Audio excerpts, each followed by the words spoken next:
Aula de Sociologia para o primeiro ano, terça-feira, 15 de setembro.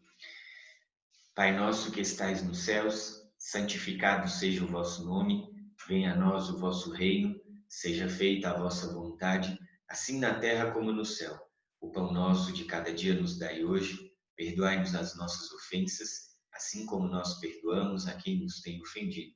E não nos deixeis cair em tentação, mas livrai-nos do mal. Amém.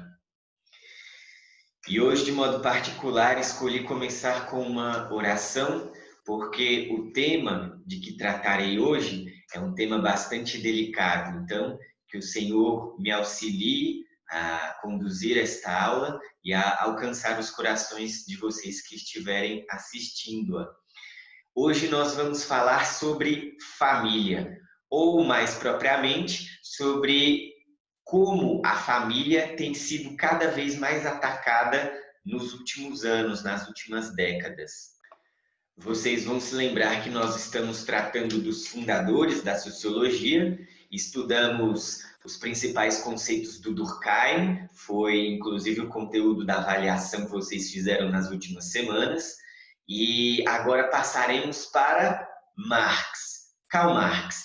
E escolho começar estas próximas aulas sobre Karl Marx, falando de família, porque o meu intuito, meu objetivo é que vocês compreendam que existe algo montado para atacar, para ferir as famílias. E este algo tem base filosófica, tem base teórica no marxismo. Marx, seu principal companheiro, Friedrich Engels, e outros marxistas famosos que continuaram desenvolvendo o seu pensamento, foram grandes inimigos da família. Professor, mas como assim? Por que a gente está estudando alguém assim?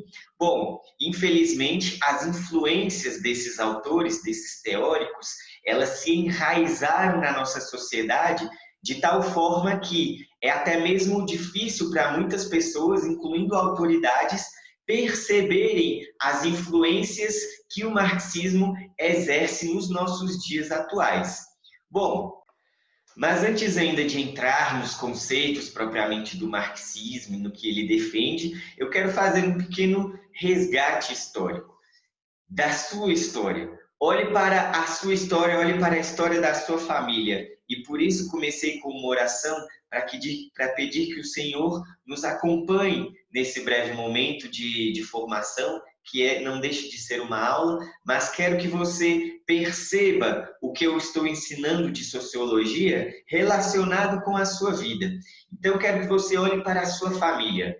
Eu farei isso olhando para a minha própria, né? Então, tenho 29 anos, tenho 2 irmãos mais novos, meus pais ainda são vivos, mas divorciados. E durante muitos anos passamos por situações muito complicadas dentro de casa, das brigas, até chegar ao divórcio, né? E após ele também uma série de outros conflitos, envolvendo não só os meus pais, mas acabou envolvendo a família de um e a família do outro, nesses conflitos, enfim. Mas quero que você olhe para a sua e se defronte com o seguinte: será que sua família foi importante na sua formação? Bom, com certeza foi, né? Mas quero que você vá até o quanto isso foi importante na sua formação. Seus pais, irmãos, quem estiver, avós, quanto eles estão relacionados com a sua própria vida. E se a sua vida, além de terem fornecido, né, as necessidades básicas que você teve desde pequeno, mas também atualmente, né, pagam escola, material, roupa, enfim. Mas para além disso, a sua parte afetiva e a forma como a sua vida está estruturada hoje, será que existe espaço? Será que tem coisas da sua vida que não estão ligadas com a sua família? Bom, aí a resposta ela é de fato pessoal. Mas tem algo que não é exatamente pessoal, que é o crescente número de divórcios, de separações que nós temos atualmente no Brasil, e não só no Brasil, né? Algo que toma pelo menos a maior parte do mundo ocidental hoje, passa por um fenômeno parecido, de aumento dos divórcios, diminuição do número de filhos, aumento das separações. É uma tendência sociológica, pode ser analisada sociologicamente, é uma tendência que pode ser percebida em praticamente qualquer país do mundo ocidental. Mas como isso se deu na sua família? Será que os seus pais são divorciados? Bom, não quero entrar aqui no mérito das questões, né? Mas espero que a sua família ainda seja estruturada, com os seus pais morando juntos, junto com os filhos, né? E embora isso esteja se tornando cada vez mais incomum, mas ainda é bastante frequente, né? Nós ainda temos um bom número, um grande número de famílias que subsistem, né? Famílias que persistem, que conseguem continuar a vida juntos.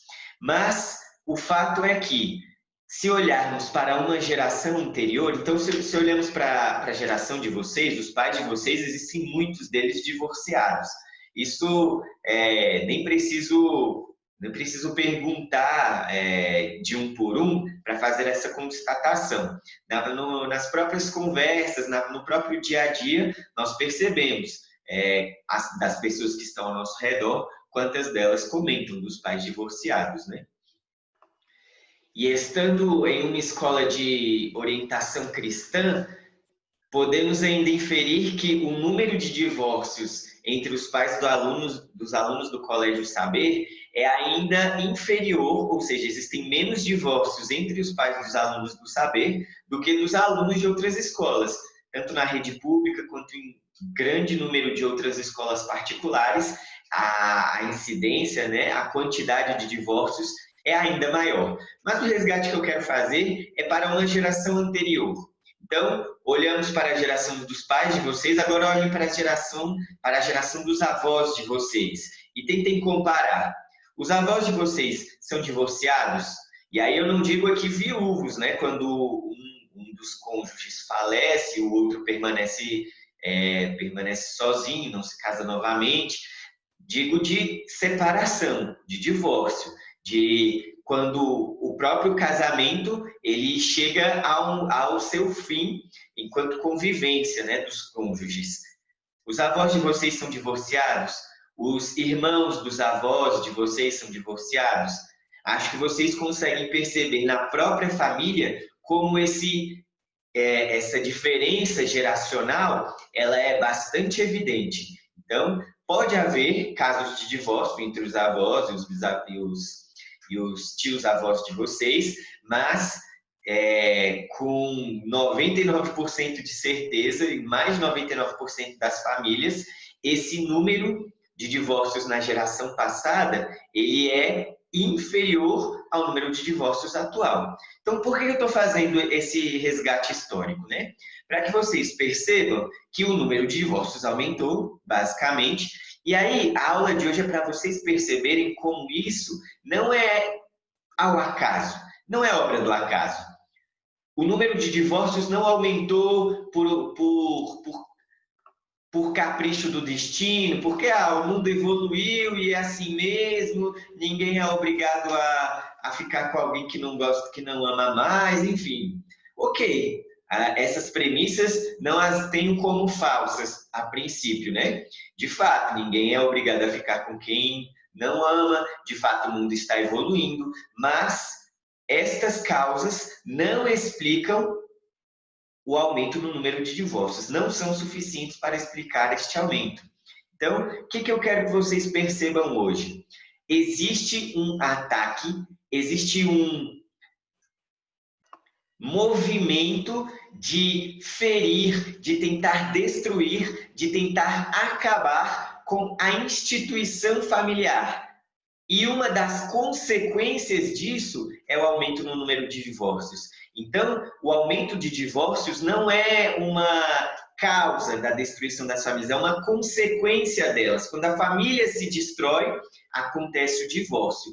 E existe uma corrente filosófica que prega exatamente isso. Essa corrente filosófica chama-se materialismo histórico dialético. São as três principais: materialismo, história, dialética, são os três pilares do marxismo. Então, em linhas gerais, o marxismo trabalha para acabar, para destruir as famílias. E hoje, a aula de hoje é para mostrar um pouco para vocês como é que isso se dá. Mas primeiro vamos tentar entender melhor o que é o marxismo. Bom, o Marx, e daí vem o nome marxismo, né, deriva do nome do seu idealizador, Karl Marx, um alemão. O marxismo ele prega basicamente o fim das desigualdades. Quer-se, ao acabar com as desigualdades, formar uma nova sociedade de homens iguais. Uma sociedade que, portanto, seria completamente justa. Esse é o ideal marxista. Na prática, podemos observar ao longo da história fracasso depois de fracasso na tentativa de implementar esta justiça pela igualdade. Bom, mas como é que o marxismo tenta fazer isso? O marxismo identifica na propriedade privada fonte de desigualdades. Então, se acabar-se com a propriedade privada, acaba com o capitalismo, então nós poderemos formar uma sociedade de homens justos. Isso é o que prega-se em relação ao marxismo, né? Em relação ao socialismo. Acaba com a propriedade privada, quem tem muito perde o que tem, divide tudo para todo mundo, e aí não teremos uns mais ricos, outros mais pobres, uns mais poderosos, outros menos. Então, acaba-se com as desigualdades por esse meio. Isso, em linhas muito grosseiras, muito gerais, é o que prega o marxismo. O o mais famoso dos livros de Marx chama-se O Manifesto Comunista. É o mais conhecido. É um panfletinho que ele escreveu para ser distribuído para os trabalhadores e convencê-los desta tese, de que deveriam derrubar a burguesia, deveriam derrubar o capitalismo para implementar uma sociedade justa. Mas o Manifesto Comunista está longe de ser um dos principais livros, o principal livro do Marx. É apenas o mais famoso. É o que ele escolheu, é o que ele escreveu para divulgar mais as suas ideias, para deixá-las mais famosas, mais palatáveis para o grande público, né, para os trabalhadores. E, neste ponto, Marx foi extremamente bem sucedido. De fato, as ideias dele se alastraram como fogo num paiol, né? Imagina ali um monte de palhas e uma faísca acesa e rapidamente incendiou muitas cidades, muitos países, muitas pessoas foram convencidas pelas ideias de Marx, com ele ainda em vida, né? Mas Marx faleceu e a continuidade do seu pensamento se deu através dos seus alunos, através daqueles que leram seus livros e se convenceram daquilo. E um dos principais propagadores do marxismo era um grande amigo de Marx, um amigo pessoal dele chamado Friedrich Engels. Friedrich Engels. E o Engels foi um dos continuadores. Com Marx em vida, ele foi financiador da obra de Marx. Então, Engels era filho de industriais ingleses, né, de donos de indústrias, e financiou boa parte das pesquisas, dos estudos de Marx, enviava dinheiro para ele quando Marx estava em dificuldades, né? Porque basicamente o trabalho do Marx, que era jornalista, ele acabou ficando meio de lado para conseguir se dedicar aos seus estudos. Inclusive, a família de Marx passou muitos apertos durante a vida. Ele teve, inclusive, alguns filhos que morreram de desnutrição, de doenças, ainda muito pequenos, por falta de comida mesmo, por falta de cuidados dos pais. Bom, então o Engels foi um desses continuadores, e aí, da obra de Marx. E aí vou colocar aqui para vocês uma frase deste cara, deste Friedrich Engels. Olha só, o Engels diz o seguinte: o que mais diferencia as pessoas não é necessariamente a propriedade, mas a família. A obra, concluída por Engels, a origem da família, da propriedade privada e do Estado. Então, esta frase foi retirada desse livro aqui, A Origem da Família, da Propriedade Privada e do Estado. Essa frase, o que mais diferencia as pessoas não é necessariamente a propriedade privada, mas a família. Isso está dizendo Engels em um livro que começou a ser escrito por ele junto com Marx. Marx e Engels escreveram esse livro juntos, mas quando foi publicado, o Marx já havia morrido, né? Então o Engels terminou de escrever o livro sozinho, é o principal autor do livro, mas tem muito do Marx também nesse livro. Então olha o que ele está dizendo: o que mais diferencia as pessoas não é necessariamente a propriedade, mas a família.